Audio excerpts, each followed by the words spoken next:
City focus న్యూస్కు స్వాగతం. కాకినాడ జిల్లా పిఠాపురంలో పీఠం 97వ వార్షిక జ్ఞాన మహాసభలు ముగింపు సందర్భంగా పీఠాధిపతి డాక్టర్ ఉమర్ అలీషా భక్తులను ఉద్దేశించి మాట్లాడుతూ, ఆధ్యాత్మిక తాత్విక జ్ఞానం మంచి చెడులను విశ్లేషించుకునే శక్తిని ఇస్తుందని తెలిపారు.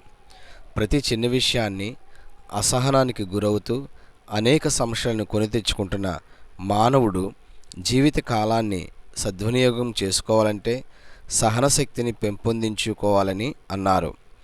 పర్యావరణ పరిరక్షణలో భాగంగా పిఠాపురం చేపట్టిన నా మొక్క నా శ్వాస కార్యక్రమంలో విజయవంతం చేయాలని ఆయన అన్నారు. ఈ సభకు ముఖ్య అతిథిగా పిఠాపురం మాజీ శాసనసభ్యుడు ఎస్విఎస్ఎన్ వర్మ, ఆదిత్య విద్యా సంస్థల అధినేత Seshareddy, red cross AP state chairman Y D Ramarao, Janasena నేత Marreddy Srinivas, Godavari delta chairman M Sunil, BJP నేత S V Satyanarayana, bank of Maharashtra manager Raj Nandin Panda, గీతావధిని ఎర్రంశెట్టి ఉమామహేశ్వరరావు, పి మంజుల తదితరులు పీఠాధిపతిని దర్శించుకున్నారు. ఈ కార్యక్రమంలో పీఠం కన్వీనర్ పేరూరు సూరిబాబు, పీఠం మీడియా కన్వీనర్ ఆకుల రవితేజ, సెంట్రల్ కమిటీ సభ్యులు పింగాలి Anand Kumar, AVV Satyanarayana, NTV Prasad Varma, K Swarnalatha తదితరులు పాల్గొన్నారు.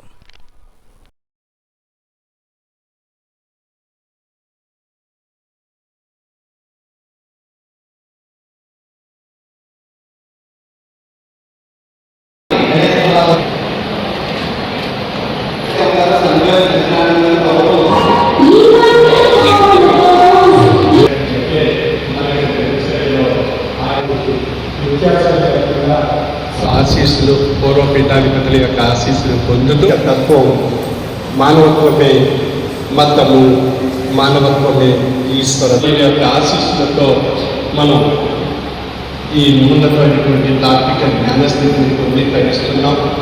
మరి 3 రోజుల కాలం మనం గడిచిపోయింది. మనం పుట్టి నుంచి